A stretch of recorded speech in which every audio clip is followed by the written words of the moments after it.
Bom dia, amigos. Bom dia, pessoal. Turma do sétimo A, como é que vocês estão? Tudo bem? Faísca, para. Já começou a aula. Deixa eu ver aqui para responder a Mariane se é a última aula do semestre. Deixa eu ver aqui, porque eles falaram que a aula vai até o dia 17, né?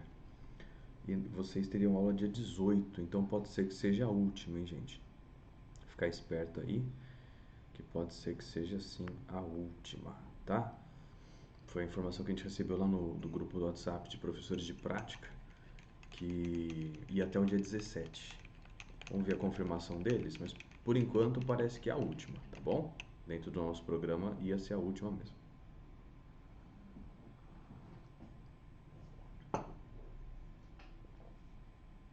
Muito bem.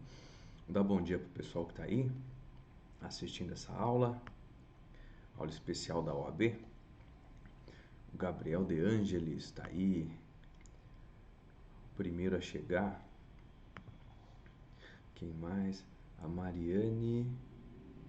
Mariana, Sofia, Beatriz, Giovana, Sofia, Arthur, Sabrina, Alessio, Larissa, Fernanda, Gustavo, Natália, Laura, Guilherme, Gabriela, Lucas, Beatriz, Marina, Bia Lousado, Ana Melo. Marina tá aí. Legal. Então é isso. Pessoal que está aqui assistindo a aula, hoje vai ser uma aula especial, como a gente havia combinado, para falar sobre a prova da OAB. Desde a inscrição até a carteira, o que você precisa saber e como você deve se posicionar aí no teu curso de Direito a partir de agora. Bom, vamos fazer isso. Acho que vai ser um bate-papo interessante aqui para quem está no sétimo semestre. Eu calculei mais ou menos aí um horário de estudo, um planejamento a partir de hoje, para vocês conseguirem o objetivo de passar no exame de ordem e já ter uma bagagem aí para os próximos concursos que vocês queiram prestar. Muito bem. Vamos lá então. Antes, fazer aqui uma homenagem, né? Uma homenagem especial para o Alessio, né? Vamos ver se o Alessio tá aí, eu já vi que ele tá aí, né? Vamos ver, Alessio, se mudando aqui o fundo, se você dá uma focada na aula, né? O Gabriel que pediu para fazer essa homenagem para você, aí, ó. Ó que beleza. Aê! Então fica aí a homenagem ao Alessio, para que ele consiga olhar para a tela, né? Brincadeiras à parte. Vamos que vamos aí para nossa aula. Vamos lá? PPT na tela, aula especial da OAB. Deixa eu apagar aqui o teste que a gente fez antes, tá? Pronto. Apagando aqui o teste feito. Então, sétimo A tá aí. Bora lá para nossa aula especial da OAB. Vamos tentar entender o que vai acontecer com a sua vida nos próximos meses. Bora lá. Muito bem. A gente começa falando aí das fases do exame, né? Fase do exame por quê? Que nós temos duas fases no exame da OAB. Duas. O que você precisa, como você pode montar aí as coisas, se preparar para a prova da ordem, para essas fases. Quantos pontos você precisa fazer, como que você deve fazer a prova. Então vamos lá. Primeira fase. A primeira fase consiste em testes. Prova que eles chamam de objetiva ou múltipla escolha. Tudo bem. Quem aí adora fazer teste, né? Fala, eu sou fera em teste, cara. Ninguém me pega naquelas pegadinhas trouxa lá. Eu sempre identifico o erro. Eu treino testes durante o curso, então eu estou bem preparado para fazer isso. Se você, até hoje, não tem o costume de treinar exercícios de múltipla escolha, faça. Sua caminhada depende disso. Uma coisa é entender a matéria, outra coisa é saber fazer a prova. São coisas totalmente diferentes. Conheço candidatos muito preparados que não treinaram um teste e não acertam questões básicas. Por quê? Porque depende do enunciado. Só para dar um exemplo para vocês. Se o enunciado fala, de acordo com a Lei Maria da Penha, a resposta que ele quer é o texto da lei. Se ele fala, de acordo com a jurisprudência do STJ, ele quer súmulo ou informativo.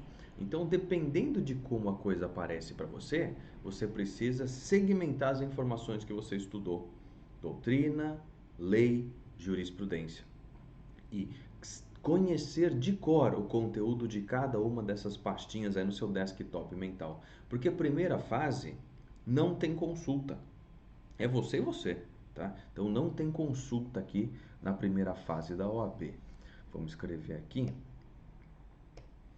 Se não tem consulta, vai depender da sua capacidade de compreensão e memorização. Muito bem. Quantos testes a prova tem? Hoje, 80. Quantas alternativas cada teste? 4. A, B, C, D. O problema, gente, é que a sua banca, a Fundação Getúlio Vargas, a FGV, a tua banca, ela monta questões depois aceitas e valoradas pelos professores que são chamados até lá. Ela monta questões muito extensas. Cada questão é meia página. Então você tem de ler um texto enorme e um detalhe daquele texto está errado. E lá embaixo ele pergunta, a respeito das informações apresentadas, indique a alternativa correta a ser feita como advogado desse empresário. E aí tem lá as alternativas. Se você não souber muito bem a matéria, você roda. Ah, mas eu dou muita sorte. Os caras montam os testes e o gabarito para não ter muita letra repetida. Então você vai ter lá em 80 testes, 20 letras A, 20 B, 20 C e 20 D espalhados pela prova, justamente para todo mundo que por C não passar, tá? Então você tem aí uma prova muito bem organizada, nem sempre as questões são bem feitas, tá? Mas em regra sim, e muda o grau de dificuldade. Ou a dificuldade da prova inteira é mediana ou é difícil. Bem, então não esperem algo bobinho como era antes, em que nós tínhamos aí duas alternativas eram ridículas, a gente a excluía de cara e ficava em dúvida de duas. Era só ter um conhecimento básico para esclarecer essa dúvida. Isso não tem mais. Muito bem, você foi lá, arrebentou aí na sua primeira fase. Quantos pontos eu preciso nessa primeira fase para me habilitar para a segunda fase? Você precisa de 40 pontos, ou seja, 50% da prova. O como estudar eu vou te dar a dica depois, mas por enquanto anota aí que você precisa, numa prova de 80 pontos, fazer metade. Pô, tranquilo, no Mackenzie é 7, 7,5, se eu precisar tirar 5 eu passo, tá?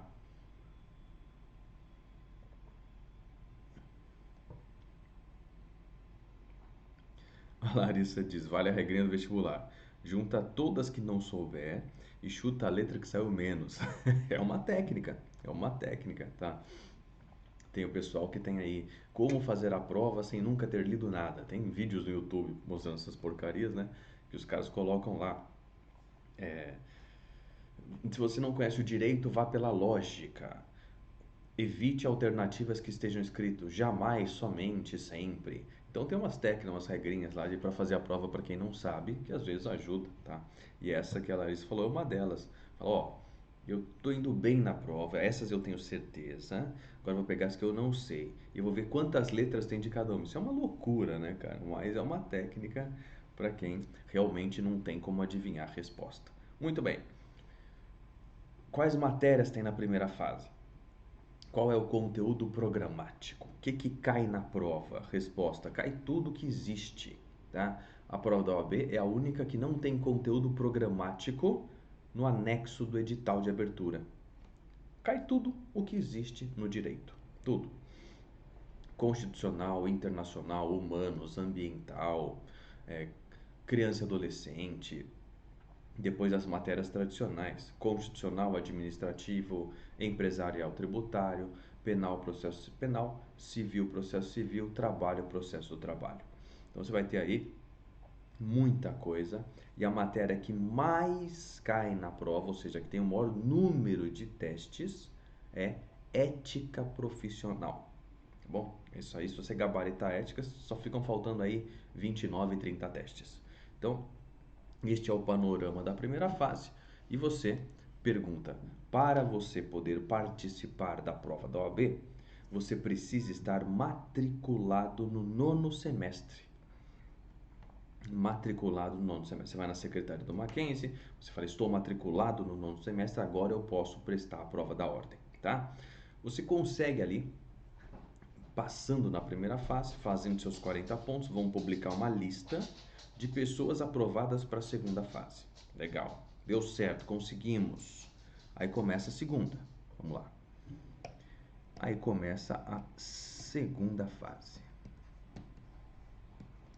A segunda fase, ela é específica. Como assim? Você só vai trabalhar e estudar na segunda fase durante 40, 50, 60 dias, depende da época do ano. Você vai ficar imerso em uma matéria só. Escolha a matéria que você mais gosta, tá? Esse é o ideal, esse é o correto para você conseguir sua aprovação. Porque além de fazer uma peça prático-profissional, dentro do esqueleto da peça, vocês estão fazendo isso agora no laboratório, tem as teses. Olha, essa é legítima defesa, esse é crime impossível, esse aqui é relaxamento de prisão. Então você precisa estar familiarizado com o tema para escolher a matéria de segunda fase. Quais segundas fases que tem? Você tem constitucional, administrativo, empresarial e tributário, trabalho, penal e civil. Então você vai ter aí essas matérias para escolher na segunda fase. Detalhe, você já precisa escolher a matéria de segunda fase ao se inscrever para a primeira. Então não é vou ter tempo para pensar, pensa a partir de agora. O que eu vou fazer na segunda fase?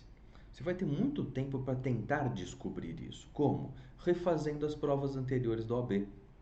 Pega aí a prova do exame 30 ou 29, que são as duas últimas que já estão terminadas, 30 ou 29. Pega lá, OAB, segunda fase, caderno de prova, joga na internet. Você vai ter os PDFs lá das provas de segunda fase de todas as matérias. E tenta fazer, ou pelo menos lê.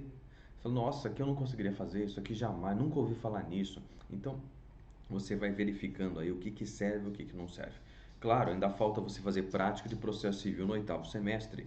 Tem laboratório de direito público no 10º. Mas quando você chegar no 10º, você já vai estar feliz aí com a OAB, porque normalmente quem está no 10º, ao fazer a banca de TCC, a gente sempre pergunta: já está formado? Já passou em todas as matérias? Já passou na OAB? Quase todos falam sim, está tudo resolvido, só falta o TCC.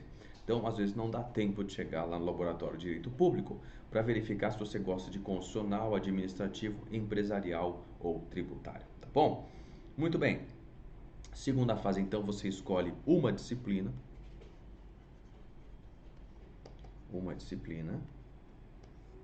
E a novidade da segunda fase é que você pode consultar um vademecum. Você pode levar um vademecum no dia da prova. Então, vou colocar aqui, ó, consulta ao VAD. Aí, claro, quando você for fazer um cursinho de segunda fase, alguma coisa mais direcionada para a OAB, os professores dizem: ó, o vademecum que você deve comprar é esse e tal. Ou se você não quiser, se for só para isso, não precisa fazer cursinho nenhum. Manda pergunta aqui para mim, né? Nós damos aula em cursinho aí desde 2007. Então a gente tem uma bagagem de OAB aí a perder de vista. Já aprovamos milhares de advogados novos que estão na praça aí hoje. E a gente sempre entende, ó, depende do exame, da data de abertura do edital, da edição do vademecum. Por exemplo, agora, só para dar um exemplo para vocês. Se você vai prestar o exame 31 está na segunda fase, os caras já estão na segunda fase. É que com a pandemia suspendeu tudo. Mas o povo que está na segunda fase, do exame 31, não pode comprar um Vademecum de 2020. Porque o edital dos caras abriu em 2019. Lá está escrito, não pode cair novidade depois da abertura do edital. E depois da abertura do edital veio o pacote anticrime. Então, todos aqueles 200 e poucos artigos que foram alterados não podem cair na prova dele.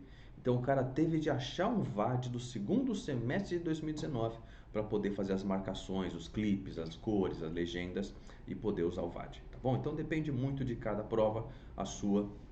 Vamos ver como é que ela vai ser. Porque depende muito dessas datas de prorrogação de prova por conta da pandemia, tá bom? Muito bem, escolhi minha matéria. Consulta ao VAD. Meu VAD já está turbinado, com cores, com clipes, tudo certinho como pode fazer. E agora como é a prova? Vamos lá. A prova de segunda fase consiste em uma peça igual que vocês fazem no laboratório. Igualzinho. Conta uma historinha, você faz aí a peça. Tá? Então tem uma peça que vale 5 pontos, mais 4 questões, que somada valem 1,25 cada, somadas totalizam 5 pontos. Então você tem aqui 5 mais 5 igual a 10. Quanto eu preciso fazer para ser aprovado? Essa é a pergunta que todo mundo faz. Uma prova que vale 10 de segunda fase para me tornar advogado, só falta ela. Quanto eu preciso tirar? Qual a minha nota para poder ser aprovado? É aprovado e se torna advogado quem tira a nota 6. Meia dúzia. 60% da prova, tá? Quem tira 6, consegue. Ah, eu não tirei 6, eu tirei 5,32. Posso recorrer? Claro, deve, tá? Então você vai olhar o gabarito, o espelho de resposta da ordem, verificar a sua prova, porque acontece demais da correção não ser boa. Você colocou exatamente o que está no gabarito, o cara te dá 0. Então você precisa recorrer.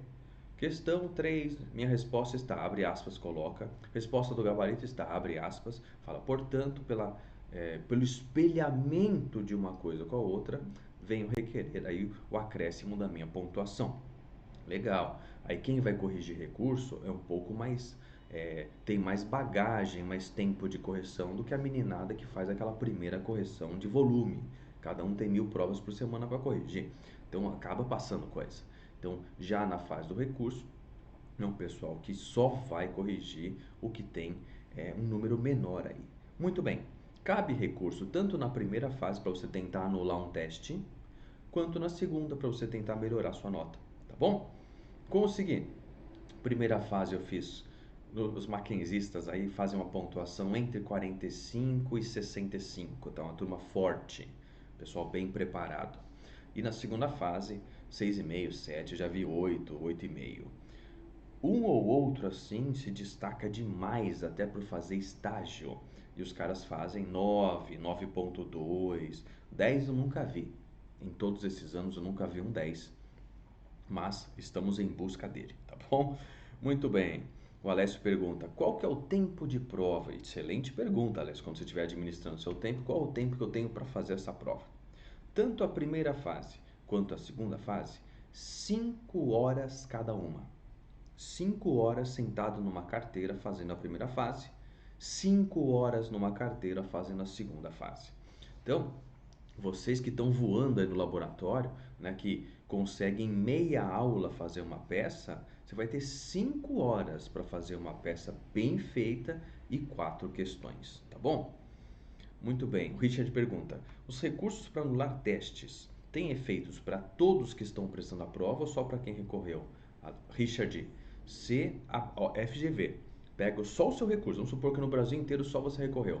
Falou assim, ó, esse teste é um absurdo, essa resposta contraria a lei tal. E os caras falam, nossa, viajamos, comemos bola, vamos anular esse teste. Como funciona isso? Ele vai anular o teste para todo o Brasil, que a prova é unificada. Todo o Brasil faz ao mesmo tempo. Então eles vão anular para todo mundo. Quem tinha errado ganha um ponto. Quem tinha acertado fica sem esse ponto. Então é uma doideira, cara. cara sai a lista preliminar, ele tá com 40 em cima. Anula uma, ele vai para 39 porque ele tinha acertado aquela, ele fica de fora. Então é tenso esse momento. Por isso que a gente fala, você não precisa estudar para tirar 40. No mínimo 45. A sua zona de segurança é 45. Nunca vão anular 5 questões. Eu já vi anular em 4, 3, uma, nenhuma, mas errar tanto assim é muito difícil. Reconhecer o erro com humildade tanto assim é mais difícil ainda. Então, 45 acho que é um platô aí, já que essa palavra está na moda, né? Muito interessante, para ninguém te incomodar e você garantir sua segunda fase, tá bom? Muito bem, todo mundo passou, conseguiram, legal. Então vamos falar agora deles, dos pagamentos. Que pagamentos, professor? Você achou que ia ser de graça, cara, né? Então, como funciona isso? Você paga para prestar e paga para se inscrever na OAB. Então, o dinheiro que você paga para prestar o exame de ordem vai para a banca examinadora, organizar a prova. E depois que você passa, você paga a sua inscrição na OAB. Separe aí para essas duas coisas pelo menos R$1,5 pau, R$1.500 hoje, tá? Vai aumentar? Possivelmente. Eu acho que vai diminuir. Se o presidente da OAB tiver coerência com a nova realidade social, que está todo mundo desempregado, sem pagar tributo, sem pagar ninguém, entrando em recuperação judicial, uma insanidade. Então a ideia é que a coisa diminua, tá bom? Muito bem. Pergunta também do Alessio. Essas questões dissertativas da segunda fase são pautadas na letra da lei, jurisprudência, são bem abertas? Alessio, bem tranquilas. Só para vocês terem uma ideia, todas as respostas de segunda fase de penal, todas, as respostas estão no Vademecum. 100% das respostas de segunda fase estão no Vademecum. Você só tem que saber encontrar, tá? Então, cai lei e cai súmula. Jurisprudência de leading case, informativo, até hoje não caiu. Eles perguntam súmulas. Então a gente já vai mostrar para vocês como vocês devem estudar daqui para frente. Então cai Constituição, lei e súmula. Isso cai. Então todas as respostas estão ou na Constituição, ou nas súmulas, ou na lei. E esses 3 blocos de informação estão no VAD. E estão marcados com cores diferentes, tá bom? Muito bem. Então você tem que pagar suas inscrições aqui e aí dá tudo certo, você recebe o número de inscrição. Agora estou inscrito nos quadros da OAB. Com esse número de OAB você já pode advogar. Certo? Muito bem. Agora vamos para a questãozinha do como estudar. Como estudar, né? E agora? Agora você vai fazer o seguinte. Minha sugestão, a partir de hoje, você deve parar de tratar a faculdade como se fosse escola. Parar de estudar para passar de semestre. Essa é uma visão escolar. Você agora deve estudar para o seu futuro, para o exercício da sua profissão e para passar no exame da OAB e em concursos públicos. É um estudo diferente. As provas da faculdade são mera consequência do seu estudo diário. Então faça isso, tá? Você agora, minha sugestão, não estou impondo nada para ninguém, nem tenho esse poder, nem quero. A minha sugestão para você de estudo a partir de hoje, como você está no 7º semestre, falta o 8º, e aí você já vai se matricular no 9º, já é a prova, tá? E valendo. Então você vai ter aí um semestre de um estudo regular direcionado. Muito bem. Como eu devo fazer isso? Vamos lá. Nossa sugestão para você aqui é o seguinte: estude pelo menos 60 minutos por dia. Esse é um estudo líquido que a gente chama sem interferência, bem razoável, prestando atenção e focando, tá? Bem bem bom aqui, os 60 minutos por dia. Para que 60? Para você dividir o seu estudo em 3 blocos. 20 minutos, 20 minutos e 20 minutos. O ideal para você, a partir de hoje, é, nos primeiros 20 minutos, estudar a Constituição. A Constituição da República Federativa do Brasil de 1988 possui lá 250 artigos. E é hora de você começar a decorá-los, memorizar os artigos da Constituição. Faça um teste da sua capacidade de memorização desses artigos. Começa hoje. Decora o artigo 1, 2, 3 e 4. Artigo 1º a 4º. Fundamentos da República, objetivos do Brasil, separação dos poderes e princípios que regem nossas relações internacionais. Faça aí um teste de memorização e verifique se, quando chegar à noite, você consegue falar os 4 artigos integrais de cabeça. Teu estudo vai ter valido a pena. Segundo bloco de informações, acabou seu primeiro 1/3 de estudo do dia. Agora você vai entrar no segundo terço e vai estudar o quê? Súmulas. 50%, só para vocês terem uma ideia, das últimas provas de penal da OAB, a resposta estava nas súmulas. Súmulas do STF, vinculantes e não vinculantes. Então você vai ter 736 não vinculantes e 56 vinculantes. E súmulas do STJ, passamos de 600 já, tá? Então você tem lá quase 650, vamos colocar aqui 650. Então, chegamos lá nos 20 minutos em que você não vai ler e entender, você vai ler, entender, memorizar e dar aula pro cachorro, tá? A hora das súmulas, enunciados jurisprudenciais. A FGV tem verdadeiro fascínio por súmula. Então sempre vai aparecer nas provas dos caras. Você sabendo quais são as súmulas, o conteúdo delas e que elas existem, você já sai muito na frente dos outros. Último bloco de 20 minutos para o seu estudo diário, até o 9º semestre, você terá aí que estudar o quê? O tema do dia. Esse tema do dia pode ser a aula que você teve na faculdade. Você pode, se for bem organizado, montar um plano de estudo em que você vai estudar uma matéria diferente por dia, sem repetir. Nossa sugestão para você é que você só deixe para estudar ética profissional 7 dias antes da prova. Por quê? Só 7 dias antes da prova da matéria que mais cai? Porque o conteúdo é muito pequeno. Vou colocar aqui poucos artigos e julgados do TED, Tribunal de Ética e Disciplina da OAB. Então você tem aqui o Código de Ética, o Estatuto da OAB para estudar. E aí você vai encontrar na internet 1 milhão de aulas preparadas de véspera, de gabaritando ética, destruindo ética, atropelando ética. Então tem um monte de curso aí que joga essa aula para captar aluno gratuitamente na internet e você vai poder pegar todos os macetes de todos os professores e vai arrebentar na prova.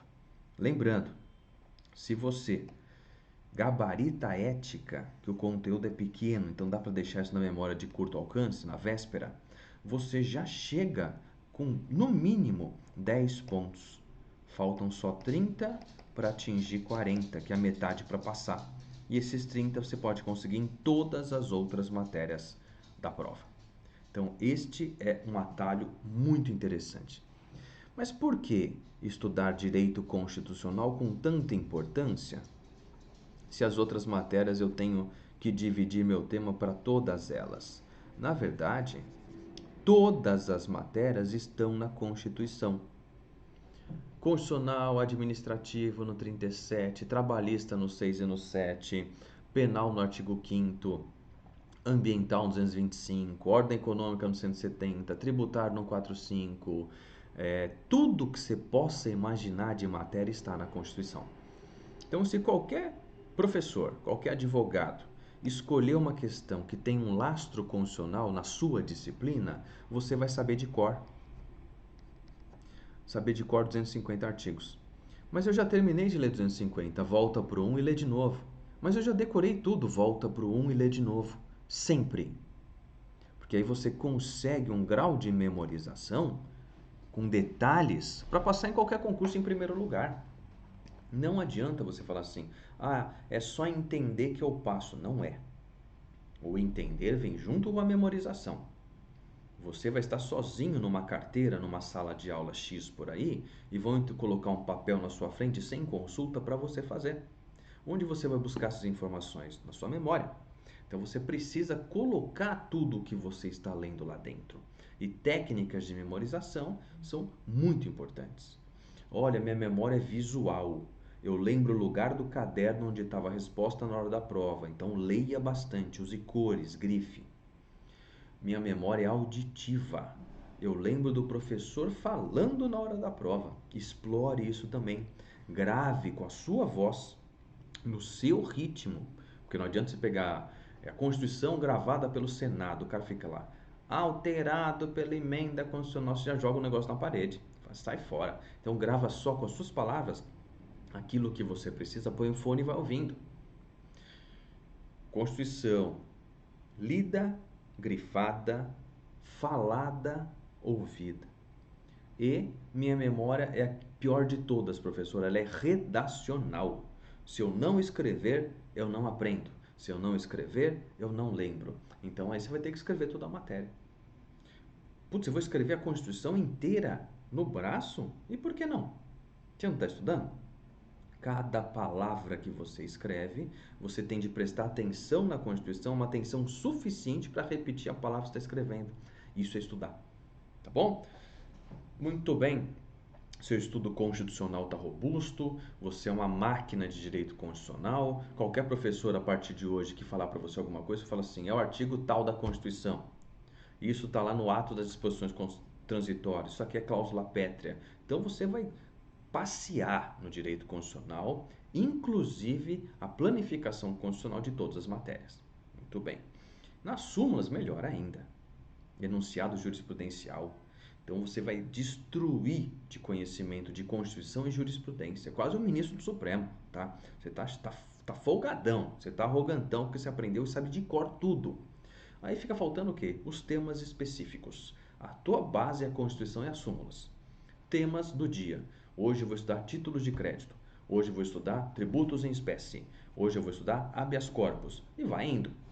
Monta o seu plano de estudo e vai estudando. Outra. Depois de você fazer isso por 2 meses, 2 meses, chegou a hora, como a Mariane perguntou, de estudar questões. Vale a pena investir em livros de questões? Eu entendo que não. Por quê? Hoje você tem diversos sites que pegaram todas as questões de todas as provas e comentaram por escrito e em vídeo. Tá? O sistema de questões de estratégia agora que acabou de ser lançado é um exemplo. Então você paga um valor mensal ou anual e você vai ter acesso a todas as questões com comentário. Então imagina, fala, hoje eu vou fazer a prova tal, você faz na tela. Clica, acertou, errou, tem seu caderno de prova, você vai montando por tema. Então estudar a questão é fundamental para passar na prova. Tem outros sites, tem outros concorrentes, isso é indiferente. Você deve focar aí, minha sugestão, numa pegada um pouco mais digital. O livro de questões, ele é muito limitado, porque ele vai ter ali o quê? 1000 questões, 20 mil questões, isso não é nada, gente, tá? Porque se você pegar boa parte daquelas questões, nem são questões que te interessam. É muito melhor você pegar aí. Essa questão desse exame do OAB, a hora que eu estava fazendo a prova em casa, eu não entendi o erro. Você procura lá o título da questão na busca, acha a questão. Explicação em texto curta, explicação em texto longa, explicação em vídeo. Fala, nossa, agora eu nunca mais erro. Então você precisa treinar questões para todos os concursos que você fizer, tá bom? Fica a sugestão aí para vocês acessarem o site do sistema de questões, que é bem legal, é muito forte aí para você conseguir se preparar e treinar questões, tá bom? Maravilha. Então esse aqui é o que eu chamo de caminho das pedras, né? Se você fizer isso a partir de hoje e estudar para aprender e para usar na sua profissão, as provas se tornam consequência e não objetivo de vida. Muito bem. Vademecum. Qual VAD eu devo comprar? Aquilo que eu disse para você depende da abertura do seu edital. Data da abertura do seu edital para saber qual é a edição do VAD que você vai comprar, tá bom? O ideal é que você compre um Vademecum de editoras grandes, renomadas, para que você não corra o risco de pegar um Vademecum em que o tiozinho lá teve a brilhante ideia de estruturar a peça. E aí o fiscal tira teu VAD bem na hora da prova, tá? Então, foque aí em Vademecums específicos para a OAB, da RT, da Juspodium, da Saraiva. Então você tem editoras grandes aí, tá? Para que você possa focar essa questão. A Laura pergunta se tem alguma plataforma de pagamento mensal de questões que eu recomendo. Laura, não é porque eu dou aula no Estratégia, tá? Mas eu recomendo o sistema de questões do Estratégia Concursos. Por quê? Porque enquanto as outras têm 600, 700 mil questões, os caras lançaram um programa lá com 2 milhões de questões, tá? Então, 2 milhões de questões de todos os concursos que já foram feitos. Já tem 700 mil comentadas, resposta curta e resposta longa, e muitos comentários em vídeo, tá? Então, eu acho que ali os caras estão investindo maciçamente nisso. Eu ficaria ali com o sistema de questões de estratégia, tá bom? É o melhor que tem no mercado. Eu uso o Q-Concursos, eu uso o TEC, e agora o sistema de questões ele superou os outros em qualidade, em confiabilidade, inclusive nessa questão, tá bom? A Ana pergunta: você recomenda a leitura de todas as súmulas? Sim, Ana. Começando das mais recentes para as mais antigas. Todas. As vinculantes, você não tem nem que pensar. Aquelas 56 têm que estar decoradas e compreendidas como um todo, tá bom? Depois você passa para o STF, mas o ideal é que você vá estudando junto. Olha, essa súmula fala desse tema, deixa eu pesquisar. E aí você pesquisa porque às vezes alguma súmula tá cancelada ou não é mais utilizada e não foi oficialmente cancelada pelos tribunais, que às vezes ela é.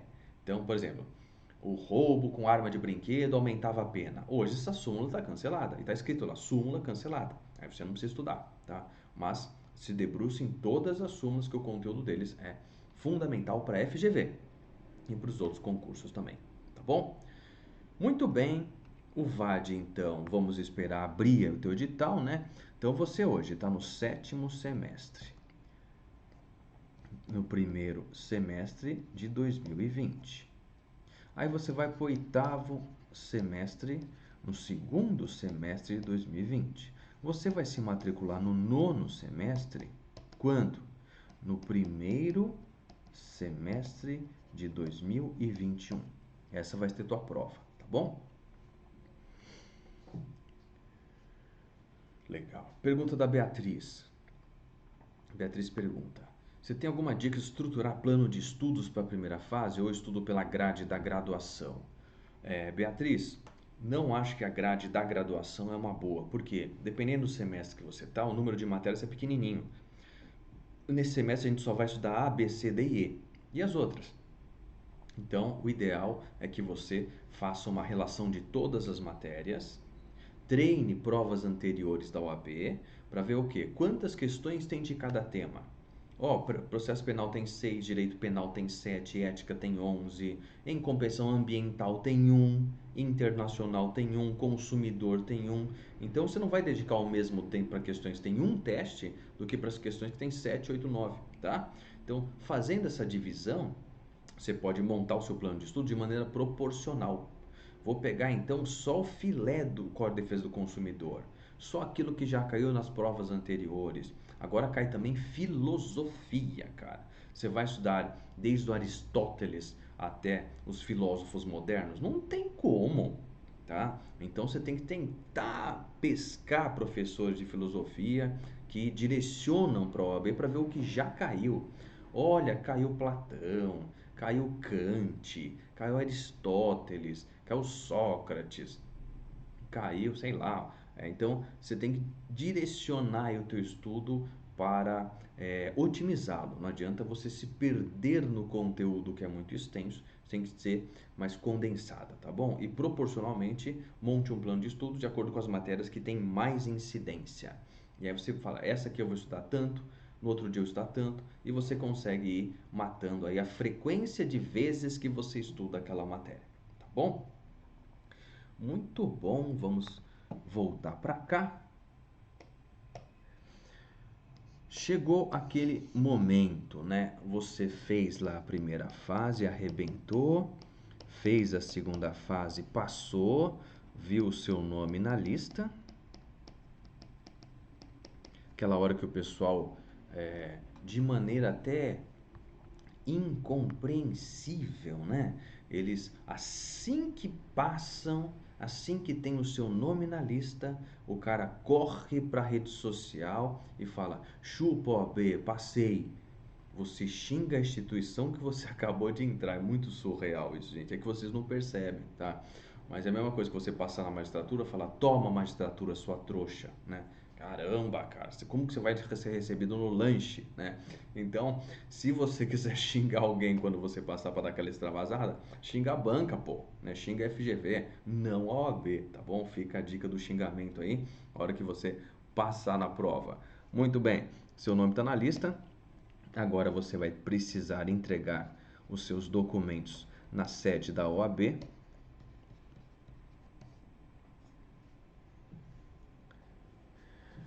E aí, conseguindo aí na sede da OAB entregar seus documentos, está tudo certinho.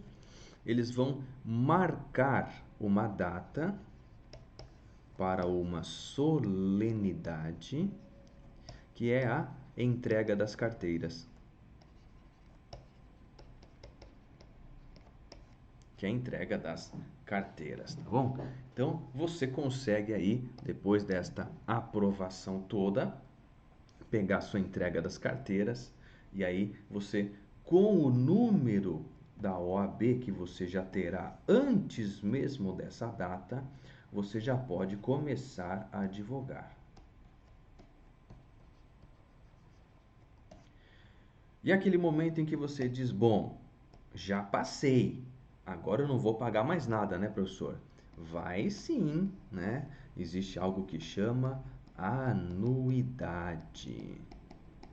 O carnezinho da OAB, anuidade. Você tem de pagar aí mil reais por ano, pelo menos é mais ou menos isso, e aí você vai pagar a sua anuidade. Ah, mas isso é tranquilo, professor. Eu meto um HC lá, já cobro 5 pau, já estou com 5 anos de anuidade. Que bom, se você pensa dessa forma e age desse jeito, que bom. Comecei a advogar, cuidados eu devo ter? Cuidados éticos, por isso que cai ética na tua prova, tá? Você não pode ser um captador de clientes. Existem regras para isso. Você não pode pôr um outdoor na Avenida Paulista com você de terno falando assim: o advogado das causas impossíveis.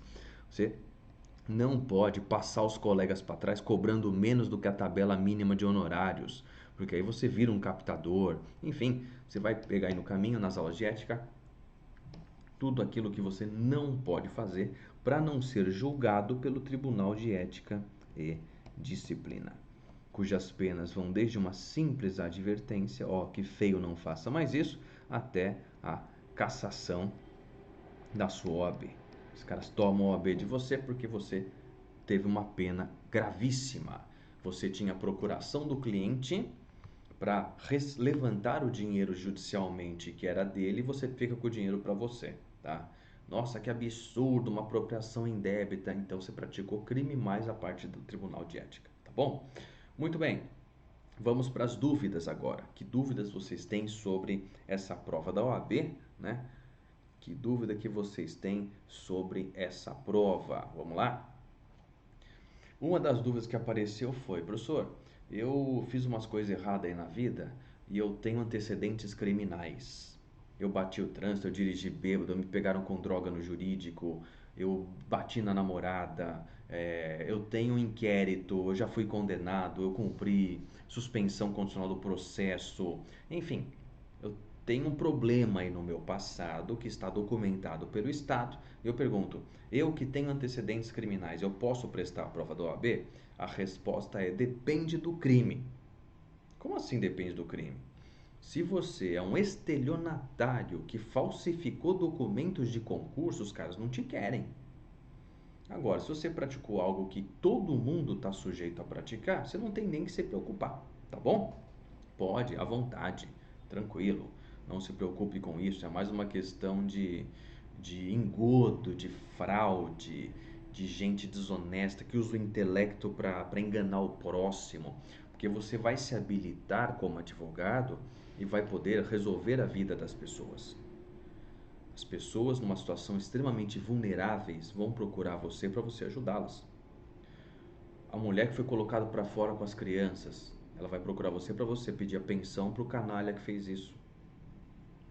Morreu alguém da família, você vai lá e vai fazer um inventário. Meu primo foi preso, você vai lá e tentar um HC. Enfim, dependendo da situação, da área que você vai optar para advogar, você vai resolver a vida de muita gente. E as pessoas vão confiar cegamente em você e vão te dar dinheiro para isso. Essa é a sua profissão. Então você tem que ter muita bagagem e muito preparo. E isso só vem do estudo. Ninguém nasce sabendo, nenhum dos professores, nenhum dos advogados que você conhece sabia antes de estudar. Ninguém aprende por osmose, tá? Então, isso são horas e horas de leitura, de estudo, de dedicação, diários. Não adianta nada eu ter estudado, passado na OAB e falar, agora eu nunca mais leio nada, meu olho vai até apodrecer, porque eu não vou ler mais nada, vou andar com ele fechado, tá? Não adianta, cara. Amanhã vem uma lei nova. Depois de amanhã, um artigo da lei nova é declarado inconstitucional. Depois de amanhã, vem uma medida provisória mudando o conteúdo daquilo. E aí depois o Supremo, num ativismo, faz uma interpretação de um artigo criando um crime novo. Aí vem o Congresso, faz uma lei nova para passar por cima de tudo aquilo que você estudou. Então você fala, para! Nunca vou aprender tudo? Não. É dinâmico. Se você tem ansiedade de aprender tudo, pode jogar isso fora. Não existe o tudo. Existe um novo tudo todo dia. Então você tem de se informar nos melhores locais, estudar, ter bagagem jurídica para pegar qualquer lei nova e interpretá-la de acordo com as suas necessidades. Tá legal? Muito bem. Eu acho que eram essas as informações que a gente tinha para passar para vocês, tá? Deixar aqui o meu contato, caso seja necessário. E eu fiquei devendo aí explicações para o Gabriel que ele me pediu. Eu acho que se vocês quiserem, a gente pode também explicar para vocês. Ele pediu informações sobre a revisão criminal e a resposta da revisão criminal. Muita gente está em dúvida em todas as classes. Eu uso o inciso que fala de descobrir uma prova nova depois do trânsito ou eu uso o inciso que fala da falsidade da perícia? Resposta: falsidade da perícia. Tá bom? Prova nova é uma prova lícita, válida, que você encontra depois. Documento, testemunho e perícia falsa é algo que já aconteceu. O que você descobre é a falsidade. A prova já está lá. Prova antiga, que você descobre que é falsa, você usa o inciso da falsidade. Prova nova que surgiu que ninguém nunca tinha ouvido falar, você usa o inciso da prova nova. Tá bom? Muito bem respondida essa. Sobre o habeas corpus, a dúvida do Gabriel foi a seguinte. O 315, professor, 315 do CPP, novo do pacote anticrime, fala assim, que por falta de fundamentação você pode tentar um habeas corpus. E essa falta de fundamentação, ela está linkada lá com o 489 do Código de Processo Civil, que trouxe as técnicas do distinguishing e do overruling, sobre a teoria dos precedentes. E o povo está usando isso para fazer habeas corpus. Como que a gente mescla uma coisa com a outra? Vamos lá. Para explicar para você o que é essa teoria dos precedentes, isso, claro, vem de países como o Common Law, em que eles não têm um código de leis escritas, eles usam precedentes da jurisprudência. Olha, nesse meu caso aqui, ele é idêntico ao caso de 2006, o Raso versus Bush. Então, eu vou querer a aplicação dele aqui no meu caso concreto. E eu fico esperando na sentença a fundamentação do juiz falar, de acordo com o caso Raso versus Bush, eu aplico a mesma decisão que foi aplicado lá, aqui. Isso é a teoria dos precedentes. Agora, você precisa entender que essas técnicas, no que elas consistem, vamos lá. O que é o distinguishing? Essa técnica distinguishing fala o seguinte: nem vem aplicar essas porcaria velha aqui no meu caso, porque o meu caso é único. Ele é distinto dos anteriores. É como se você falasse, existem peculiaridades aqui no meu caso que exigem um leading case, um novo precedente. Eu não posso usar coisa velha, porque isso aqui é novo, é inédito, é diferente. Ele se distingue das velharias. O distinguishing é isso. Ele é diferente, tem peculiaridades e eu preciso de eu preciso deixar os precedentes de lado e criar uma regra nova, uma jurisprudência nova. Então, quando você busca leading cases, você está criando uma barreira para impedir a aplicação de precedentes antigos no seu caso. Isso é muito mais vinculado a processo civil do que processo penal, tá? No processo penal, nós já trabalhamos com essa hipótese. Cada caso é um caso. Existem peculiaridades do caso concreto e a cautelaridade trabalha com o caso concreto quando a gente discute habeas corpus, revogação de preventiva, relaxamento de flagrante, ou revogação de qualquer uma dessas prisões cautelares. Você precisa trazer elementos concretos para conseguir o seu provimento, o conhecimento da ordem e o provimento, tá? Então, no processo penal, nós já trabalhamos com os detalhes de cada caso. Cada caso é diferente do outro, essa é a premissa da nossa área. Então não adianta importar essas porcarias do processo civil, porque lá, se você tem, a empresa A tem um problema no contrato social e por isso a dívida aumenta 20%, um robô faz isso, como já faz, tá? Então você pega regrinhas no sistema, essas regras se encaixam exatamente as regras do precedente, é feita uma leitura de requisitos jurídicos e aplicação da mesma súmula, do mesmo informativo para aquele caso. E você faz isso aleatoriamente. Na nossa área, não. O penal ainda é mais artesanal. Então, importar isso eu acho um desserviço, tá bom? Outra, o overruling. O que é isso? Não é possível mais aplicar esse precedente que vinha sendo aplicado sempre. Por quê? Porque essa tese restou superada. Já era, morreu. Quando um precedente morre, é o overruling que a gente alega para derrubá-lo. Vamos criar uma coisa nova porque isso está ultrapassado. Tá bom? Então essas são as técnicas. Eu acho que essa aplicação, na ausência de fundamentação, não combina muito com o link das matérias. Porque uma coisa é, não, o juiz não fundamentou, ele falou decreto a prisão porque o crime é grave, não tem uma fundamentação jurídica. Então, você vai pedir o quê? Para ele fundamentar. Pode ser um fundamento novo, pode ser um precedente, mas você quer o quê? Um fundamento, tá? Você quer um fundamento. Essas técnicas, elas servem mais para você caso você tenha um precedente e queira algo novo. Ou porque o seu caso é único, ou porque o antigo está superado. Então é mais no sentido de não deixar precedentes serem aplicados no seu caso. E você, quando que você trabalha para não deixar que eles sejam aplicados? Antes da decisão. Isso não é via habeas corpus, tá bom? Então temos aí essa dificuldade de importação de teoria da common law para um direito positivo e temos esse problema, tá bom? Vamos lá. Dúvida da Mariana. Ainda sobre a revisão. No caso da peça, nós temos que pedir absolvição do réu ou anulação do processo. Se ele foi condenado criminalmente com base em uma perícia falsa, sumindo a perícia falsa, some o motivo da condenação. Então você pede a absolvição, tá bom? Absolvição. Não peça a nulidade, não. Só menos você consiga desenvolver uma tese de nulidade. Temos que colocar o número original do processo na peça ou não? Se você tem o número original, você coloca. Se você não tem, mas quer fazer a menção, coloca, que nem eu expliquei lá, referente ao processo tal. Pode pôr. Se eu não colocar, o que acontece? O tribunal vai te intimar e falar assim, essa revisão tem a ver com qual processo? Então é bom sempre fazer a vinculação numérica. Nos pedidos, nós temos que pedir alvará de soltura, já que ele está preso? Com certeza, tá bom? Sempre que alguém estiver preso e você conseguir um argumento, uma decisão nova para soltá-lo, alvará de soltura. Show? Muito bem.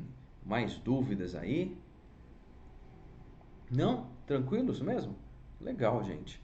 Então, me parece aqui que essa será a nossa última conversa, né? A nossa última conversa. Deixo aqui meu contato de novo para vocês, prof.ivanmarques. Tendo dúvida no HC, tendo dúvida na revisão, manda para mim. Lembra que essa é a sua P2, hein? Então você tem que ir bem nela para conseguir arrebentar aí na prova. Queria agradecer aí o carinho de todos, a presença de todos. E qualquer dúvida é só chamar, tá bom? A P2, a Laura pergunta, pela soma das duas peças? Isso mesmo, Laura. Eu vou somar HC mais revisão e dividir por 2. Aí você vai ter a sua nota da P2. Tá legal? Maravilha.